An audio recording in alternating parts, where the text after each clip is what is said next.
Hi, I'm Ralf Friedrichs. Welcome to Grand Central Station. The train to be here any minute, so if you're ready to get your life back on track, hop aboard.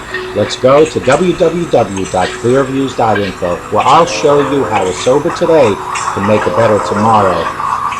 If you're ready to get your life back on track, hop aboard the train coming in about 2 minutes. Thank you, and have a great day. www.clearviews.info.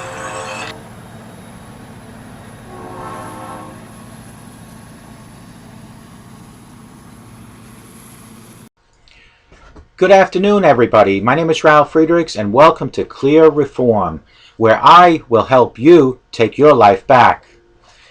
Before we get into today's preview, I want everyone to please hear my short bio. In 2011, at the age of 49, I started feeling much more mature.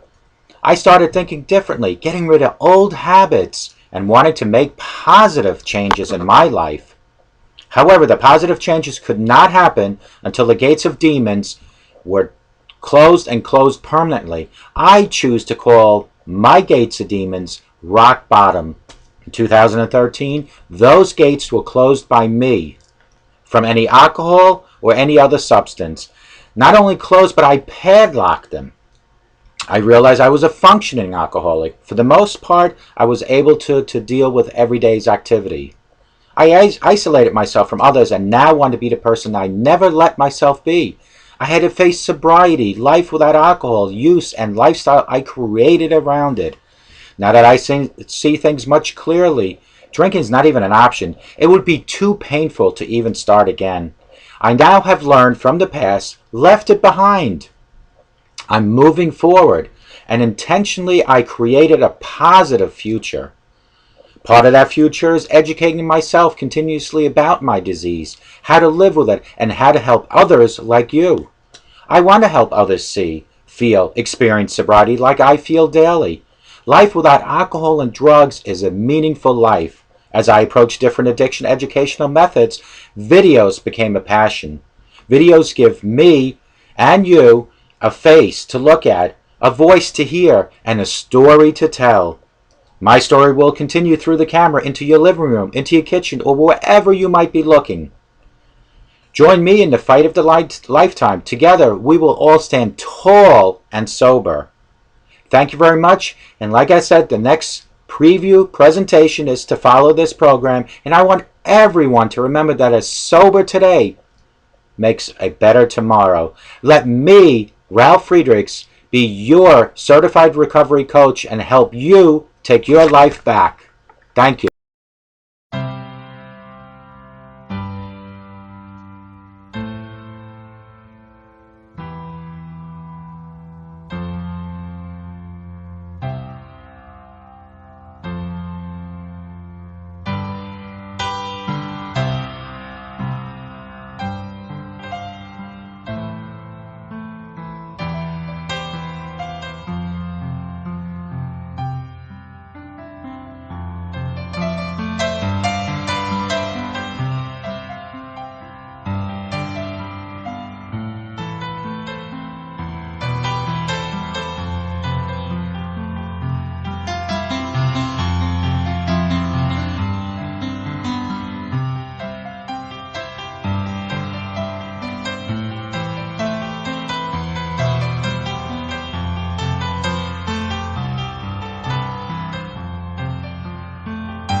Good morning, my name is Ralf Friedrichs, and I just want to welcome everyone to Take Your Life Back. Today we're going to talk about a really important organization, a very important facts that they come up with, and very important tips for back to school for you, for your children, for your grandchildren. This organization is called M.A.D D, M-A-D-D, and that stands for Mothers Against Drunk Driving. I am very glad for M.A.D D. That is my little motto for this, is because we should all be glad, because Mothers Against Drunk Driving have given us fact sheets for actual facts that have happened in the previous either months or years. They have also supplied us with 7 tips for connecting with your teen, and also conversation starters for talking with your teen, possibly at the dinner table or while watching TV. So we're going to jump into that in about 2 minutes. As usual, I'd like to just also give a shout out to a good friend of mine, Dr. Luis Gonzalez, and he is from Starting Point over at startingpointmn.com. You can reach him at 844-414-8444. Now, Dr. Luis Gonzalez is a recovery coach as well as a PhD, and what he does with Starting Point is he gives you one of 2 services or both. The first service would be if you need coaching. Are you addicted? Do you need to recover? Do you need to know how to recover? How to proceed with your addiction? What you would do is reach out to Dr. Luis Gonzalez at Starting Point. That's www.startingpointmn.com. Again, you can also reach him at 844-414-8444. That's Dr. Luis Gonzalez over at Starting Point. I also want to give a shout out to a friend of mine. Her name is Pam Hemphill, and she is the host from Time to Heal TV talk show, Channel 11 in Boise, Idaho. Also on Facebook under her group, which is Time to Heal. And you can also find her over on YouTube, and she is on youtube.com/channel/UCWLYCK. Pam is a recovering alcoholic. She's been sober for 35 years. And she's also now doing, besides all the other functions that she has another crusade going, and that is for the homeless people. So I urge everyone to go to Facebook and to utilize the search bar and go to, I believe it's called the Homeless Bucket Challenge, or Bucket Challenge for the Homeless. Look it up on Facebook. Like the page and see what you can do to help the homeless. There are millions and millions of homeless people globally. So let's all work together. Before we get too involved in promoting other people, let's go right to the actual important things that we need to really talk about. Of course, promoting other people is always great, but we need to address this issue about drunk driving. And M.A.D D, Mothers Against Drunk Driving, have been around for a good amount of years now, and they've been religiously promoting and giving out tips and giving us facts, because you know, facts are not disputable.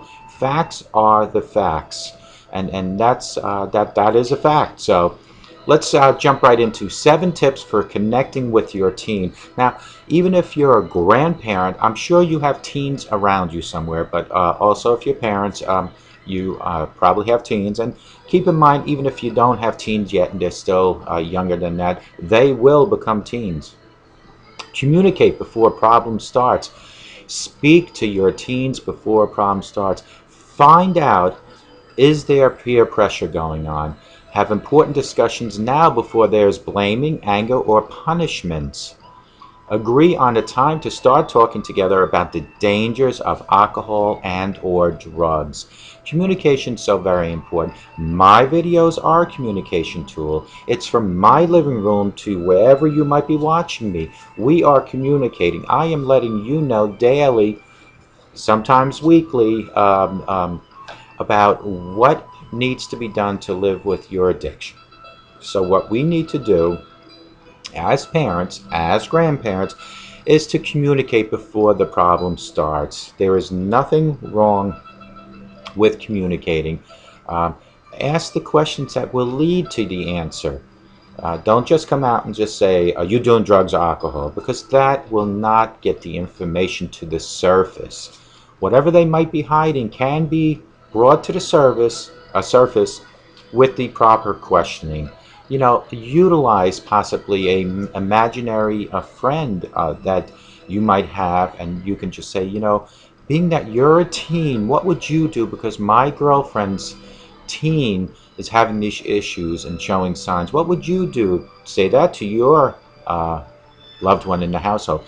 That teen might then accidentally or purposely give you signs to look for, and maybe you'll realize those signs are within your own teen. So utilize an imaginary friend. Number two, discuss rules and consequences.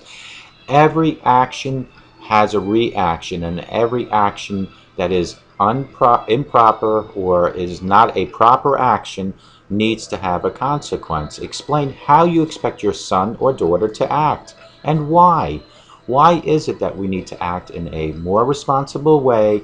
Well, how we need to avoid drugs and or alcohol.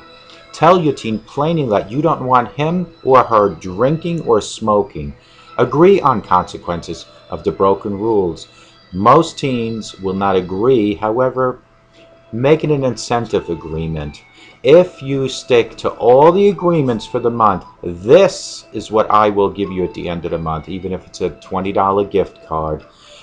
Reward your teen for not breaking the rules. Punish or show the or utilize the consequences if your teen does break the rules. Show you care. This is not a reprimanding session between you and your teen. Show that you are a loving mother and father, a loving grandparent. Show them that you are only telling them all these things and making all these rules for their benefit because you truly love them. Gently touch your teen on the arm and in the back and show affection. Pat him on the back and say, you're doing such a good job. Positive reinforcement is the most important method of getting positive results. Tell your teen you love them and you want them to be healthy and safe. The healthy is not doing the drugs. The safe is whether they are doing the alcohol and or drugs or with friends and they get behind the wheel or in the car or even are walking and some other drunk driver gets them. Explain that's why you need to talk together about the dangers of underage drinking. And hopefully as you instill this information while they're underage, that they will hopefully grow up not to be utilizing drugs and or alcohol, not to find out that they do have an addiction. Let's not promote it or let's nip it in the bud while they're young. Pay attention when your teen talks and you happen to be on the phone. Hang up the phone. How important can this phone call be compared to your teen's concerns about his or her alcohol and or drug either consumption or possibilities of doing any sort of alcohol and drugs? If you're watching TV, shut the TV off. Look into your teen's eyes. Eye contact is 100%. Folks, when I do these videos, my eye contact with this video might exceed an hour today. Sure, I pan to the left and right to read articles, but the ultimate thing is my eye contact. How would you like if I was doing this video and I did not look into the camera? Well, picture your teen being the camera and me and you being the host. If you don't look into the camera, your teen's not going to see your eyes, okay, folks? So you need to pay attention. Even when life gets hectic, take time out to listen to your teen. Monitor where your teen is and what your teen is doing. I'm not saying get a private investigator to follow, but find out before the teen leaves the house what is the agenda for the day. Simple, innocent questions like, oh, where are you going after school? And who are you going to hang around with? And what time are you going to come home? Share family activities. Break out the games, the chess, the Yahtzees, the Monopoly. Have dinner together at least 3 times a week. This is the major problem in America today. Growing up as a youngster, I remember my mom was home every day, and I'm pretty sure that most of my fellow Students that I went to school with had the same incident. Unfortunately, with today's economy, mommy and daddy do have to work, but folks, you need to make time to have dinner together at least 3 times a day, even if it's Friday, Saturday, and Sunday. But you need to make that time, because at dinner is when you can find out so much information that might be going on in your teen's life. Peer pressure, suicidal thoughts, relationship issues, alcohol and or drug issues. It's those times that you need to utilize. So try to do it at least 3 times a day. I recommend it a lot more than that. But folks, use your dinner sit downs with your teens as a form of coaching. If you know, just sit down and try to coach with open-ended questions or closed-ended questions, depending on what the questions are, but utilize those dinners as that. Give and get respect, folks. If you constantly just yell at your teen, that's exactly what you're going to get. But if you speak in a calm voice, with calm questions, and with not direct questions that might make the teen become argumentative, then you can earn that respect. And when you earn the respect, you'll get the respect. Or when you give the respect, I should say, you'll earn the respect. When your teen talks to you, listen, reply respectfully. You might not agree what your teen is saying, but say, okay, I understand your position on this, but let's look at it in my view. Let's look at maybe a different way we can go about doing this. Let's try a different shot. Why don't we meet in the middle and we'll do a little bit of my way and a little bit of your way. Insist that your teen treat you with respect too. If they start yelling or anything that is totally disrespectful, what you need to do is you need to then let your teen know that you will be treated with respect and there are consequences if that is not to be dished out to you. Enforce consequences consistently. Don't, because you're tired today, let a person, your teen, get away with something, and tomorrow, because you're alert and you had your coffee, punish the teen for the same incident you just let that teen get off the hook the day before. Consistency will make the barrier so much larger and so much more appealing to you and to your teen, because when there's inconsistency, that becomes confusion, and confusion can lead to all sorts of other things. If your teen breaks the rules, stay calm and enforce the consequences no matter what. Those were 7 tips for connecting with your teen. These are conversation starters, and these are 6 conversation starters for talking with your teen. The first one is connect. Let's eat dinner together tonight is what you should say. Let's eat dinner together. How about helping me wash the car? It will be fun doing that together. Do you see where I'm going with these folks? What you need to do is involve your teen in your life. Your teen cannot just go straight to their room and play with their Game Boy, their Xbox, their computer, their video, whatever. Involve your teen. More hands-on involvement is so important. What's bothering you? You must have to ask your teen constantly if there is something bothering you. And most teens do have things bothering them constantly. Did something happen to you at school today? Or did something happen between you and your friend? These are questions that are very important. So let's recap on Connect. And it's very important that I recap. There are 3 questions. Let's eat dinner together tonight. That is a question that you should ask daily. How about helping me wash the car? It'll be fun together. And what's bothering you? Did something happen to you at school today, or maybe with a friend? Educate. That's number 2. Alcohol is especially dangerous for young people, and here's why. It's not just dangerous for young people, but that is who you're dealing with. You're dealing with your teen, because folks, at the age of 52 right now, I'm telling you, drugs and alcohol are the most dangerous weapons in the world. More dangerous than guns, because alcohol and drugs kill minutes by minute by minute every single day. Not a gun, but alcohol and or drugs. Here is why that alcohol is so dangerous. You need to explain this to your teen.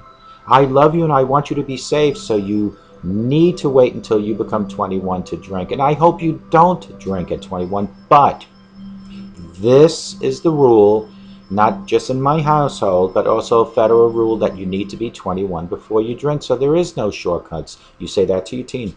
You will not drink, and if you do, these are the consequences. Be a role model. This is something that I lacked in a lot of my years. I would try to sneak my drinks in front of my child or children, depending on who was with me at the time. But be a role model. No thanks, I'll drink tea with my dinner. I am driving. If your husband or your wife or whoever, if you're out in a restaurant, they offer you beer or wine or whatever alcohol, just have tea, have soda. Because what you drink in front of your children is what your children will remember last. So if you're going to drink a beer, they are going to remember that beer or a margarita or a screwdriver, whatever. Just make an exception while you're in front of your children. Be a role model. Make yourself a good example. Have the tea, have the soda, have the milk, but don't have the alcohol. Be a role model. Can you be a role model? I hope you can. Encourage. I see you put a lot of effort into this. Encourage them.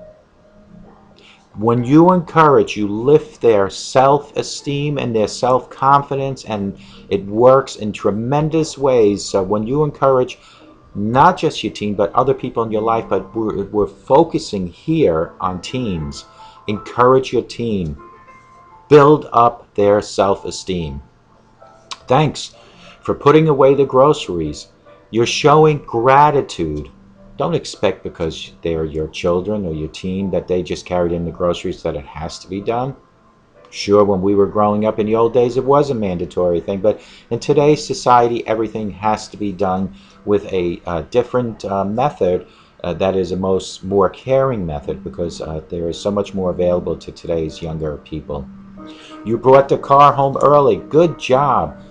So when you told your son or daughter or your teen to be home by 7 and they showed up at 5 with your car, that's great. But if they show up at 7:30, that's a violation, and that has to be conquered, or you need to have a consequence that needs to be applied for that half an hour late. When they do good, you praise, you reward. When they do bad, you need to have a consequence in place, and you need to enforce it. Monitor. What are your plans for Saturday night? You need to know that. And if they say, well, I'm just going out with my friends, ask where. With who? How far is this? Make sure you take your cell phone, and please call maybe once every 2 hours. These are the things that you need to ask and say. If they don't want to tell you any of that, then you need to, again, show who is the parent or the grandparent. You need to then say, well, if you can't communicate and let me know what you're doing and who you're going with, then I will not let you go out, or you cannot utilize the car, or etc. You know as a parent and grandparent what needs to be done. But my job here in this video is to tell you that a conversation starter is very important. Who will you be with? How can I reach your friends' parents? Now, if they're not going to a parent's house, make sure that your teen has the cell phone, and make sure that they check in with you periodically. And you make sure that you call that phone. And if it continuously goes to a voicemail, then when your teen comes back, hopefully comes back in a sensible time and in a sensible mindset, that you need to address the situation, and you need to show this teen that you do have a consequence for that violation of not communicating with you. Let's recap conversation starters for talking with your teens. Connect. Let's eat dinner tonight. Let's go and wash the car together. That would be fun. Let's go to the mall shopping. Educate. Alcohol is especially dangerous for you, and so is drugs. Alcohol and drugs, but for all intents and purposes, we are talking about Mothers Against Drunk Driving.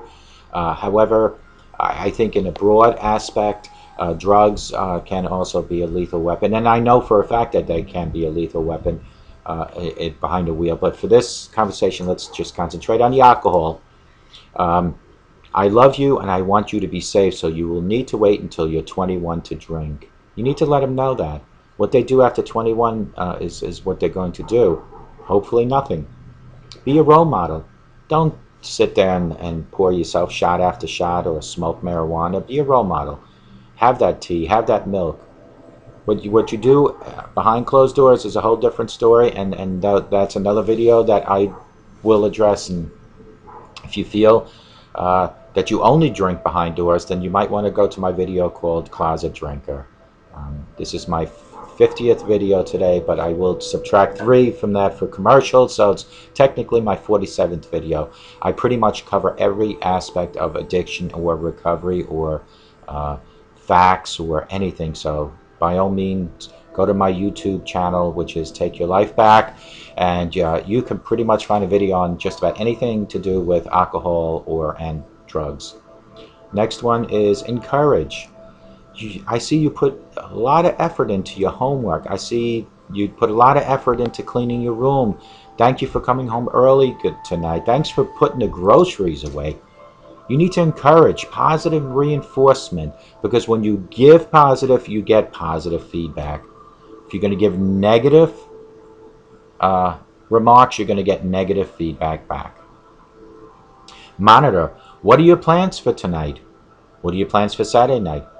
Who will you be with? What is the phone number of your parents' friends? And if they're not going out to parents' friends, your cell phone has to be on, and please check with me every 2 hours. If there is a violation, and I'm saying this now to you, parent or grandparent, you don't need to repeat this to your child. You do what you feel to enforce the violation. But if there's a violation, you need to make sure that consequences are in place for the violation. And if there is no, we'll let it slide, because that one time you let something slide is the one time something might happen. Enforce. If missing the curfew, you lost your car privileges for this week. If they do it more than once, then they do it for a month, and you need to increase as you see fit. So, excuse me 1 second. Okay, so now we did the 7 tips for connecting with your teens and conversation starters. And this is the part that kind of breaks my heart to get into, but we need to make sure that Mothers Against Drunk Driving brings out the facts of what goes on here, New York, the East Coast, the West Coast, and the entire US of A. So let's start. These are 2014 fact sheets, national facts I'm going to read to you. In 2012, 10,332 people in the United States were killed in a drunk driving crashes. That's 1 every 51 minutes. Mind you, during this video, by the time I conclude, 1 person had died from drunk driving. Can you imagine that? 1 every 51 minutes. In 2012, 1,296 people in Texas were killed in a drunk driving crash. Imagine that, in just Texas in 2012, 1,296. That's amazing. Divide how many days are in a year, and it tells you how many per day. Mothers Against Drunk Driving is serving a victim or survivor every 8.6 minutes. Look at your watch. By the time we get into the possibly youth facts, they have already served a victim or a survivor of a drunk driving incident or a crash. Since M.A.D.D was founded, M.A.D stands for Mothers Against Drunk Driving again, in 1980, the number of drunk driving crashes nationwide has been cut in half, and I thank God for that. They are doing their job, and I am so glad for M.A.D. 1 in 3 people will be involved in an alcohol-related crash in their lifetime. 1 of 3 people. Thank God, I don't believe I have been, and I hope to God I never will be. But if there's 3 people right now just viewing me, out of the thousands that probably will be, 1 out of you 3 have been involved in some sort of incident. Almost every 90 seconds, a person is injured in a drunk driving crash. Every minute and a half. An average drunk driver has driven drunk at least 80 times before their first arrest. 80 times, folks. It's unbelievable. It goes to show you how a drunk driver for 79 times was able to conceal, and they were so good at doing it that they were able to get away with it. Drunk driving costs each adult in the country about $500 per year. And you know what? Out of those particular facts, that's the one that I care least about. It's the deaths, it's the injuries. That is what I'm concerned about. The $500 means nothing to me. I'm glad it's a fact. It's a fact that I really don't care as much about. Southeast Texas facts for 2012 and 13. Harris County is a drunk driving capital based on the number of alcohol-related fatalities. That's Harris County, Texas.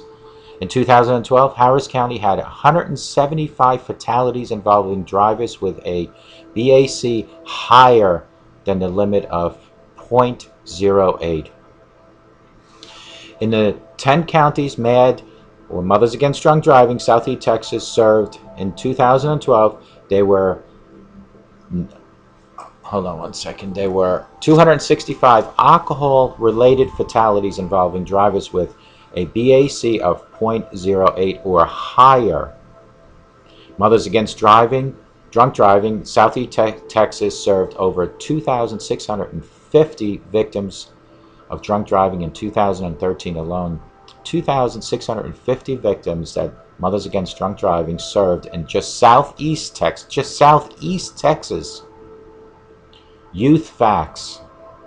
Teen alcohol use kills about 4,700 people each year. That's more than all illegal drugs combined. A lot is based on the lack of education that the teens have on the consequences of alcohol and the lack of experience in their driving. About 30% of 8th graders have tried alcohol. 30% of 8th graders. So if you have a classroom of 20 people, 20 students, 20 8th graders, 6 of them, think about this, 6 of them out of that 20 student classroom have tried alcohol. Almost 1 out of every 4 12th graders reported binge drinking in the past 2 weeks. Out of 4, 1 of every 4, that's a quarter of 12th graders have reported having binge drinking. 1 in 16 binge drinks, yet only 1 in 100 parents believe his or her teen binge drinks. Let me explain this because the way it's written. 1 in 16 binge drink. 1 in 6 of the students binge drink. Yet only 100 parents believe his or her teen binge drinks. Do you imagine that?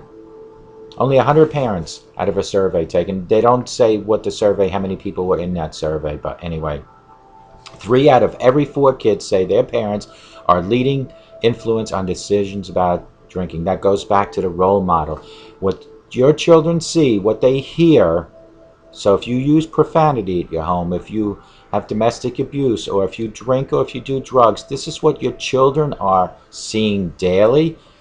And you expect your teens to be any different than what you are showing, what you are modeling for them. Folks, we need to cut the domestic violence. We need to cut the profanity, the alcohol and drug abuse. Bring a little bit of Christianity into your home. If not a lot, bring a little in. A little is better than nothing, but we need to stop all this foolish behavior that parents and grandparents are showing their teens. And then we sit here and we go on Jerry Springer and we go on Dr. Phil and saying our teens are out of control. But parents, grandparents, why? It is because of us. It's our role model. What we show our teens and our children, what we as parents and grandparents show them is what they're going to remember, and that's what they're going to live by. Be that role model. You can change what you have done. Nobody can, but starting right now, today, as I'm doing this video, and tomorrow, and the day after, and years after, be a role model. Sobriety checkpoint facts. Research shows a 20% drop in drunk driving deaths injuries and crashes when checkpoints are conducted. People get so upset, oh God, I have to sit in this line because they're checking all the cars. But folks, there's a reason for that. We do not know who's behind the wheel when they're drunk. The police can't pull every single car over, so why not at an intersection or on a ramp going to a highway, just pretty much have the cops just, or the police, just look for signs of any drunk drivers and use the appropriate actions to take care of that situation. Checkpoints typically delay motorists about 30 seconds or the length of a red light. So stop complaining about how you had to sit in the line.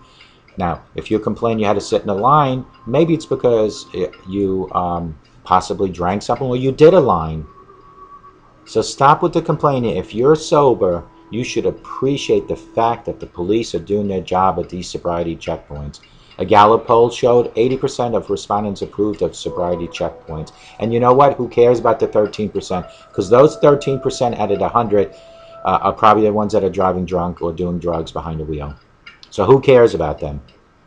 And I say it with an attitude as such because sobriety checkpoints are a mandatory tool of fighting against possibly hurting yourself or hurting other people while you're in the car. Mothers Against Drunk Driving was not started because they just felt like coming up with an organization. Most of the people that started this in the beginning are people that lost their children, their teens, due to drunk driving, whether it was their own teens or children driving, or it was somebody else that took their lethal weapon and took the life of their child or their grandchild. Ignition interlocks. On an average, ignition interlocks reduce repeat drunk driving offenses by 67%. Now, if you don't know what that means, as far as what is an ignition interlock, most states now they have, instead of sending somebody to jail, or maybe they already had done some jail time, when they come out they have to do a blow test. And what it is, it's by the steering column. It's not to say I know this by experience, but I did have a friend down in Virginia who had to do that. Matter of fact, he asked me to blow into his, which I thought was a very irresponsible thing to ask me to do. But you blow into it, and this either gives you the ignition that you need to start your car with a green light or a red light saying that you still have alcohol in you. And it does work, and obviously 67% of people show that it does work. 50 to 75% of convicted drunk drivers continue to drive on suspended license. So how do we avoid people getting behind the wheel with suspended license or revoked license? We can't. The police have now cruisers that are out there that technically are, from what I understand, taking pictures of almost every license plate that goes by. It's, I believe, like 700 license plates per minute. However, the license plate will only reveal that if the car is legally on the road, and it is the owner behind the wheel. The owner, does the owner have a suspended or revoked license? But let's say if you lend out your car, or if somebody that's not on your insurance policy takes the car and is drunk, there's no way the police will know. And you know what? The cameras on the cruisers can only take those pictures if they're driving around in a high traffic area. So if they're just sitting on a highway with a radar gun, no way of telling. The only way a cop will know is if you're being pulled over for something such as a tail light out, or if you're recklessly driving or suspicion of anything else. That's the only way to tell. Or sobriety checkpoint, of course. So folks, those are the facts that Mothers Against Drunk Driving have come up with, and they're tremendous amount of facts. And I'm going to recap on the facts real quick one more time. 2014 fact sheet. In 2012, 10,332 people in the United States were killed in drunk driving crashes. 10,332. Just mind you now, out of that, 1,296 were from Texas alone. Now, I can't figure out why Texas is so high other than the fact that there's a lot of open land, and there are a lot of people that live there. That's the only thing I can figure out. But if somebody has an actual statistic of why Texas is so high, please email me. which I'll go through my contact information, or call me and let me know so I can next time on my next video just update my audience. Mothers Against Drunk Driving is serving a victim or survivor every 8.6 minutes. Since Mothers Against Drunk Driving was founded in 1980, the number of drunk driving crashes nationwide have been cut in half. More than 300,000 lives have been saved and more than 300,000 victims served. Those are astronomical numbers. 1 of 3 people will be involved in an alcohol-related crash in their lifetime. Almost every 90 seconds, a person is injured in a drunk driving crash. In a minute and a half, every minute and a half. An average drunk driver has driven drunk at least 80 times before their first arrest, folks. That's 80 or 79 times, way too many times that they were behind the wheel. That's 79 possible fatalities that could have happened. Drunk driving costs each adult in the country about $500 a year. Southeast Texas facts. Harris County is the drunk driving capital based on number of alcohol-related fatalities.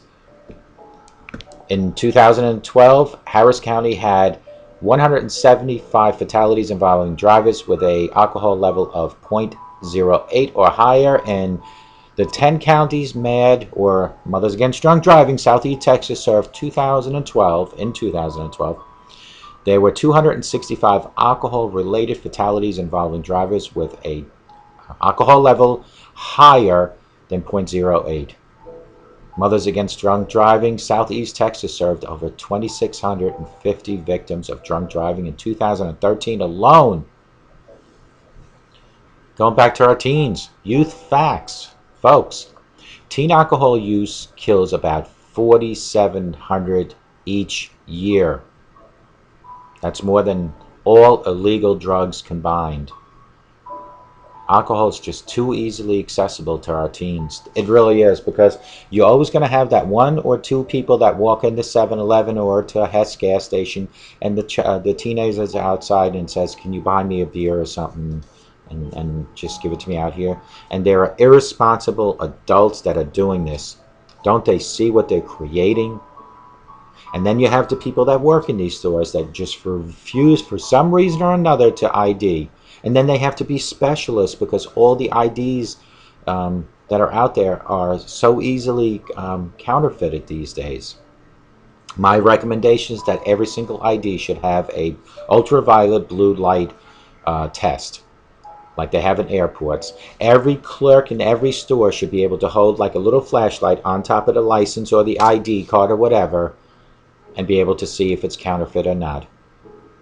But now we're looking at more money, and that's where it really comes down to. It's a shame that it comes down to this, but what we need to do is to come up with a whole different budget, take away from some of the Middle Eastern countries and some of the foreign countries, and put into our own system a little bit. Put into the organizations like Mothers Against Drunk Driving, give them extra money.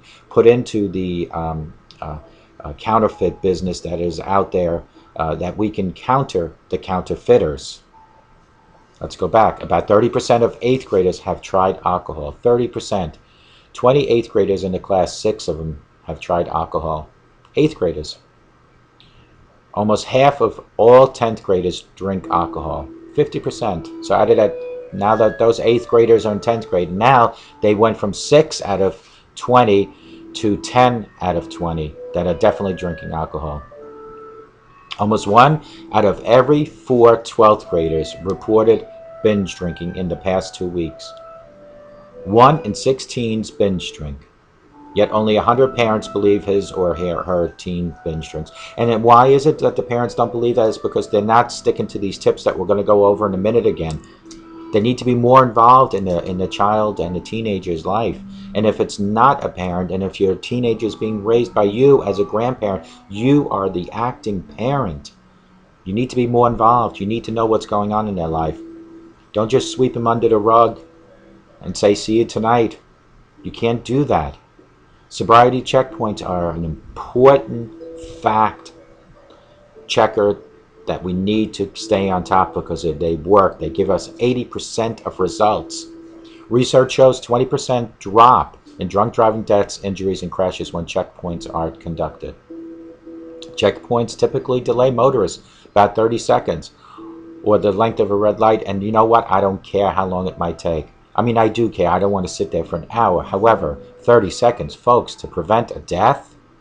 A Gallup poll showed 80% of respondents approved of sobriety checkpoints, and you know what? The hell with the 13% if they don't disapprove. I mean, they don't approve.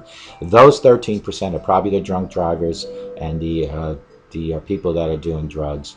Because how could you really have objections to waiting 30 seconds to make sure that a life can be saved and an accident prevented? Ignition interlocks. On an average, ignition interlocks reduce repeat drunk driving offenses by 67%. 50 to 75% of drunk driving drivers continue to drive on suspended license. Folks, I don't know what the answer is to stop this from happening. I'm sure eventually there will be something. The only other thing that I can say is that all cars are equipped almost like a credit card scanner, so you have to scan something into it that says you can get behind the wheel. I can imagine the astronomical cost in designing something like that, but can you imagine that if you had your license and the only way for you to get into that car and start that car is to swipe it, just like an ATM machine, and that card, that machine will then automatically be able to tell if the license is good or not.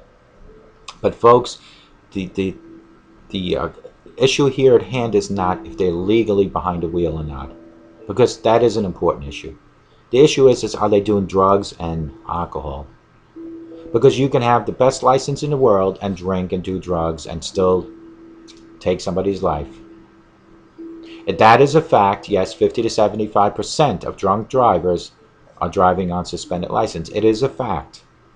But the fact also remains that there are people every day that have a good license that are driving drunk, that are doing drugs while they're driving. So folks, let's come up with methods to prevent a lot of things from happening. My method for stopping suspended license is an ATM card reader built into the ignition, which indirectly would read your license. That's the only way to stop that. Because if you can't, and of course then you have to worry about will the person then also use somebody else's ID. I mean, there's so many different ways of hopefully eventually trying to solve this problem. I want to get right back into the 7 tips for connecting with your team. Communicate before the problem starts. Communication is very important. Communication questions, I'm going to give them directly now from the Mothers Against Drunk Driving website. Have an important discussion now before there's blaming, anger, or punishment. Set out the rules, set out the platform, the agenda, before somebody has to blame the next person, before somebody has to get angry, and before you have to give out the punishment. Communication. Discuss rules and consequences. That is important. Here's what they said. Explain how you expect your son and daughter to act and why. Tell your teen plainly that you don't want him or her drinking. Agree on consequences if the rules are broken. Now, most likely your teen's not going to agree on a consequence. So you're going to set the consequences, but you're going to tell them that this is what's going to happen. Whether they agree or not, it's going to happen. Show you care, folks. That is so important. That's not just important in the sense of Mothers Against Driving, but it's important on how a well-balanced person you are in life itself. Show you care, no matter what. Even if it's just talking to your neighbor, show you care. But in their sense here, gently touch your teen on the arm and back and show affection. The bodily connections that parents and the children don't have anymore, and when I say bodily, I mean the touching, like they said, on the arm, or the pat on the back, or anything like that. It's important that you do that. Tell your teen you love them and you want them to be healthy and safe. Explain to them why you are so concerned about the issues with drinking and driving, or drugs and driving. Explain that's why you need to talk together about the dangers of underage drinking. Pay attention. If you're on the phone, hang up. If you're watching TV, turn it off. Eye contact is very important. Don't look around. Pay attention. What they say is, even when life gets hectic, take time to listen to your teen. Monitor where your teen is going and with who they're going with, and try to get parents' phone numbers if you can. Share family activities. Go on a drive to the beach. Play the games at home, Yahtzee, Monopoly. What they say is have dinner together at least 3 times a week. Growing up, many years ago for me, that was almost every night. It's a shame that our goal now with our teens and our young children is 3 times a week. That's our goal, minimum. When it was expected when I was growing up, if you didn't have dinner at the table, it's probably because you were punished and you were in your room. But dinner was on the table, and as a family as such, we would sit there and we would communicate. But if you notice, society way back then is totally different than society today. The economy is different. That's why mommy and daddy both have to work. And even grandparents now have to work. So it's a whole different world, folks. Give and get respect. Here's what they say. When your teen talks to you, listen and reply respectfully. Don't shoot down their ideas. If you don't like their idea, tell them why you don't like their idea, but don't shoot them down disrespectfully. Insist that your teen treat you with respect too. Don't let them talk to you in any other way. Enforce consequences consistently. If your teen breaks the rules, stay calm and enforce the consequences. And it won't be pleasant for you, but it'll be less pleasant for them. But it has to be done, because the only time you don't enforce consequences is when you reward for actions that are positive. But if they give you negative results of your rules, is what you have to give consequences that have to be paid for. Not in a currency sense, but it could be a grounding. It could be taking the car or the keys away. It could be taking the computer away. But consequences have to be put in place and enforced. Conversation starters for talking with your teen. Connect with them. This is exactly what Mothers Against Drunk Driving states on there. I'm going to read it to you. And these are all quote unquotes. Let's eat dinner tonight. Unquote. Quote, how about helping me wash the car? Question mark. It will be fun doing it together. Unquote. Quote, what's bothering you? Question mark. Did something happen to you at school today? Unquote. Do you see? Those are questions that need to be asked. You need to find out the root of what's going on in your teen's life before it's too late. Educate. These are all going to be quotes, unquotes. Alcohol is especially dangerous for young people, and here's why. Show examples. These facts that I put out here, show them. Folks, if you need to get facts, go right to Mothers Against Drunk Driving website. Go there. And if you need to call them for information, you can go to 877 M.A.D.D. help. That's 877 M.A.D.D. help. That's M.A.D.D. with 2 D's. 877 M.A.D.D. help. Call them. Find out. Let them send you brochures. Get in touch with me, and I'll go over my contact information in a minute. Be a role model, folks. I'll read what they say, but that's such an easy one to do. Because if you don't want your kids to do things, why are you doing it? And why are you doing it in front of them? If you need to do them, try to do them, unfortunately, in the closet. I used to be a closet drinker because I didn't want to do things in front of people. However, I did do it in front of children before. In hindsight, I wish I wouldn't have. But again, I encourage people on today and tomorrow. I do not go on the past. As a certified addiction recovery coach, it is my job to help you today and guide you till tomorrow. I will not emphasize anything on the past, nor will I on my own past. It is what it is. We hopefully have learned, and we continue. Here we go. Be a role model. Quote, no thanks.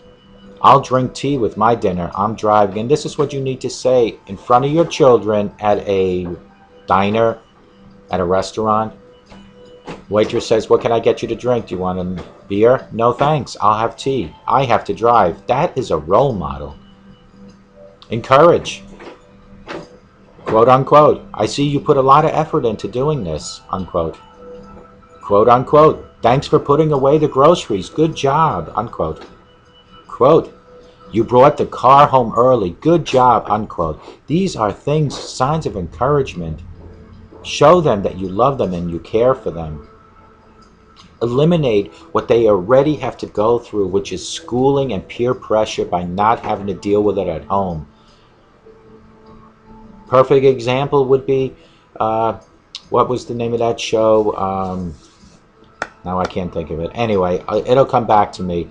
But there was a show on television where the children would come home, and the parents were always there to listen, no matter what the problems are. They were there to listen. They were there to come up with an action plan, and they worked together on it.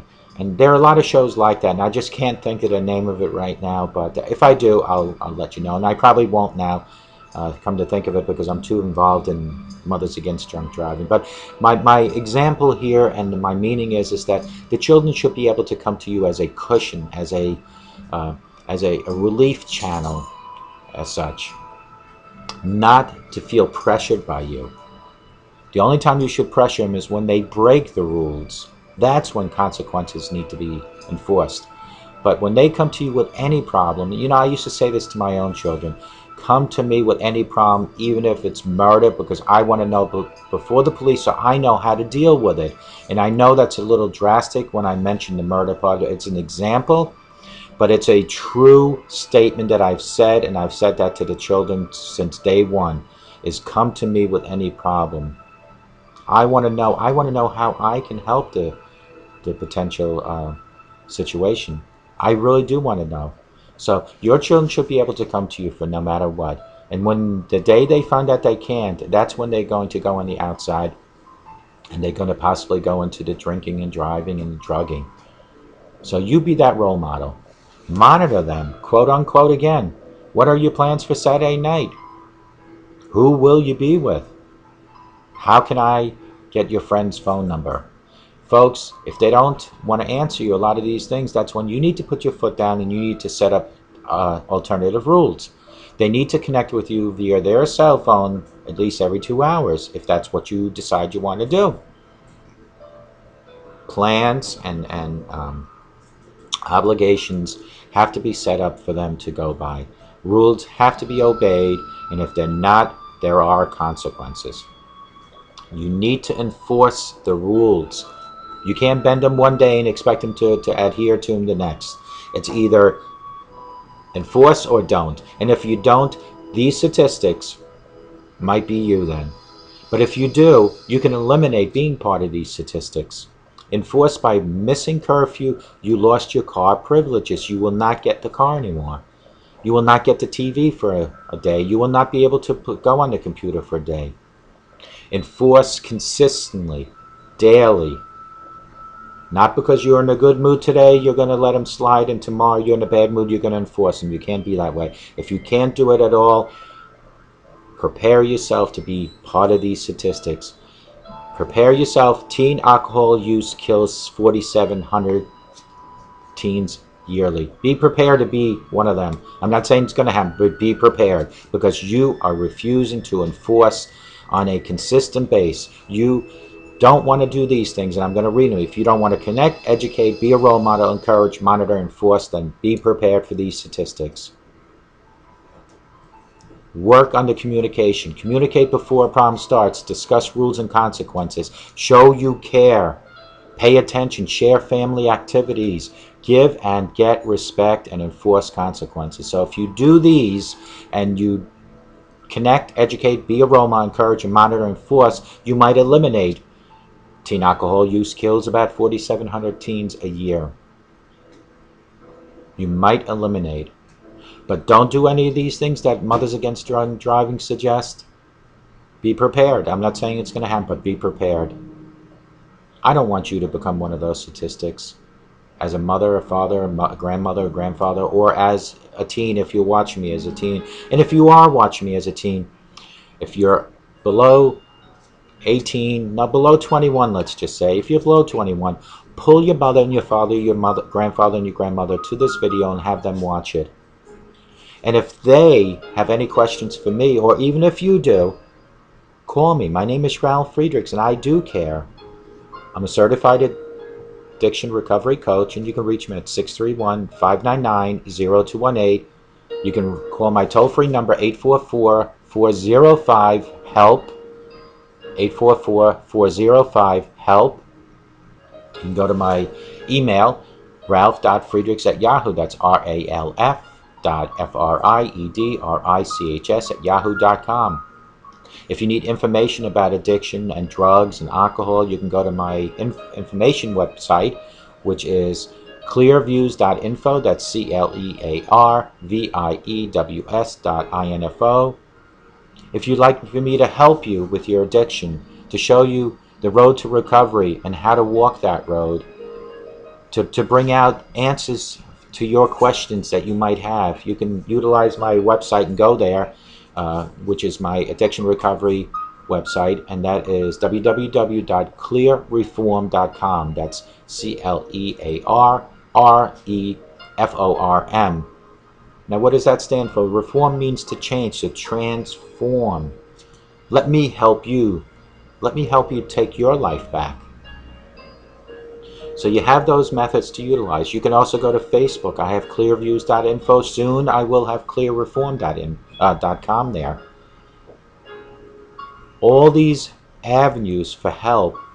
And folks, if you're watching me and you're a parent or even a teenager or even a young adult, get a hold of Mothers Against Drunk Driving. Become a volunteer. Show your support. Call them at 877-M.A.D.D. HELP. That's 877-MAD-HELP. Go to their website.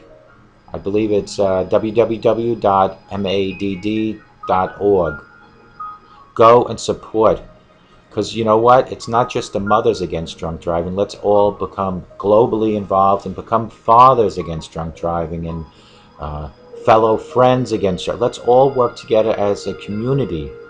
Because remember, name of my websites always starts with a clear. Community Lessons Empower Addiction Recovery. It is all of us and our lessons. These statistics are lessons from a community, whether it being from Texas or in a national forum. Community Lessons Empower Addiction Recovery. It's such a simple concept, but all facts, whether they come from Mothers Against Drunk Driving or from National Gallup polls, are all from different community, and it's their lessons. The 4,700 young people yearly that die from drunk driving crashes or drunk drivers directly.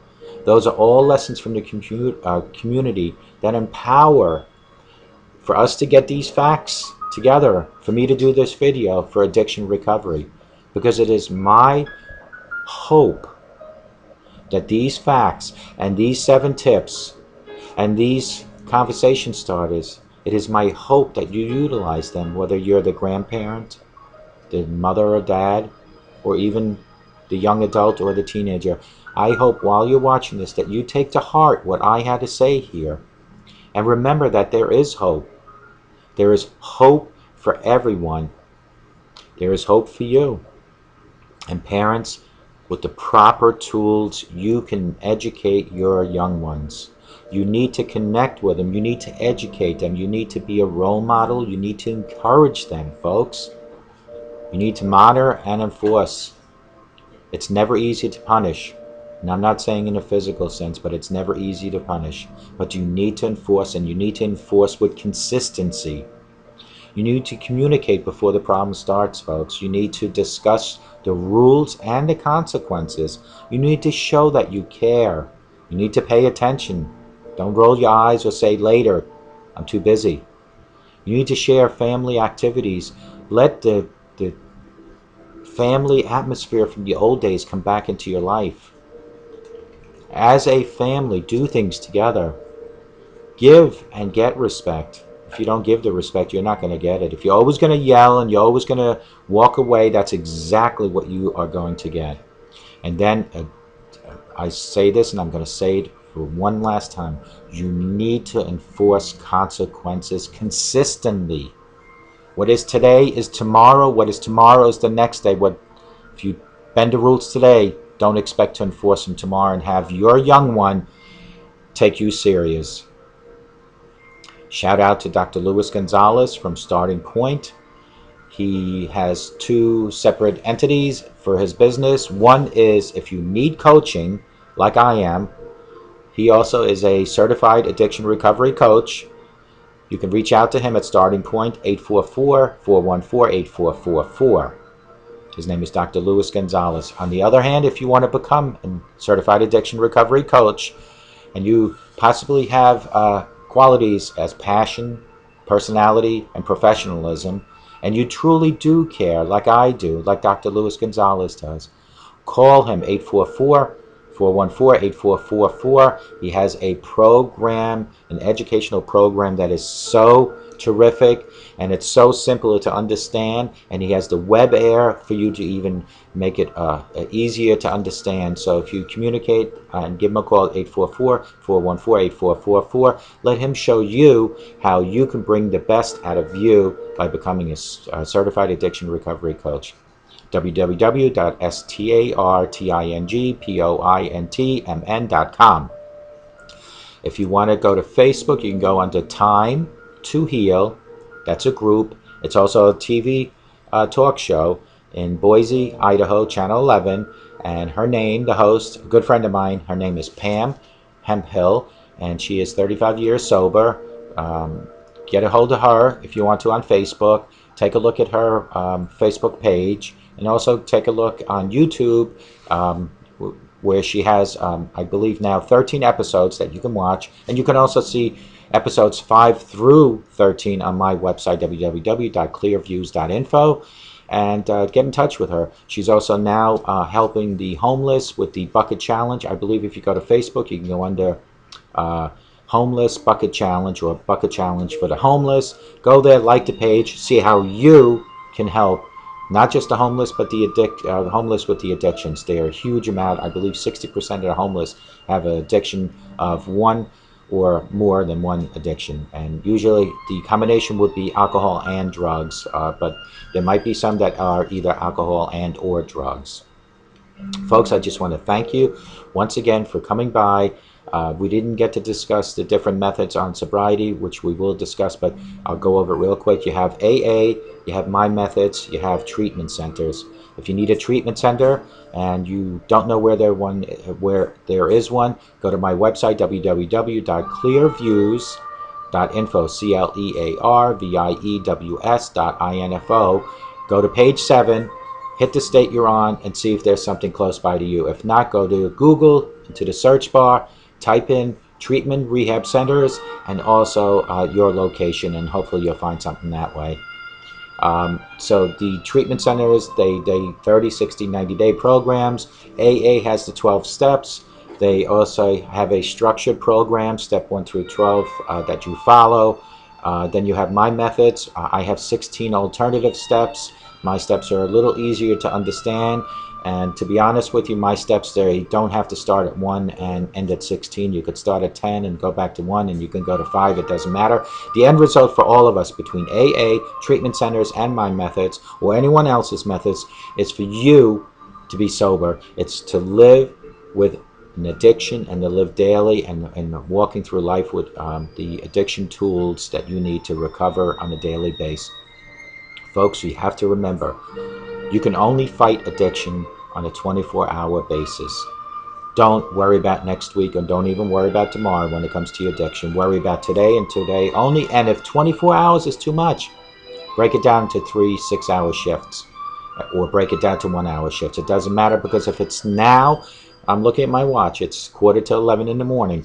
If I, at 11 o'clock, shoot for 11 o'clock. If I say at 11 o'clock now, I have gained 15 minutes of sobriety, and 15 minutes is very important. To my friend up north, I just want to say, job well done. Keep going.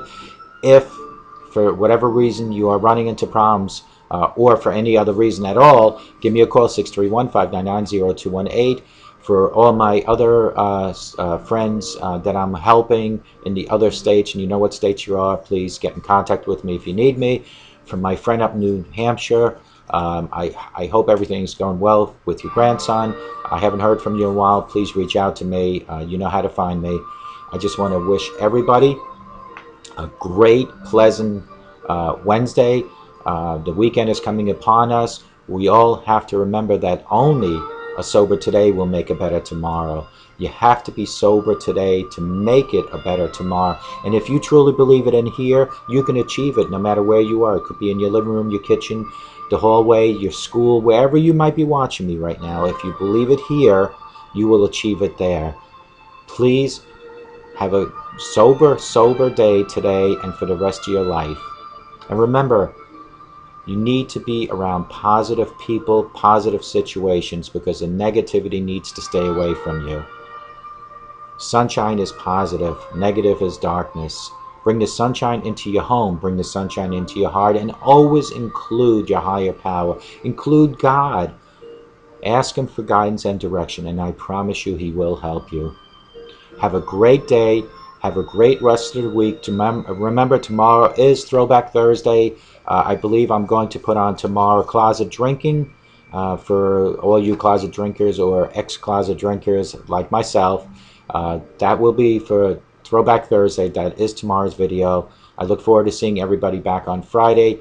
Have a sober today, and more importantly, have a sober rest of the week. And God bless you.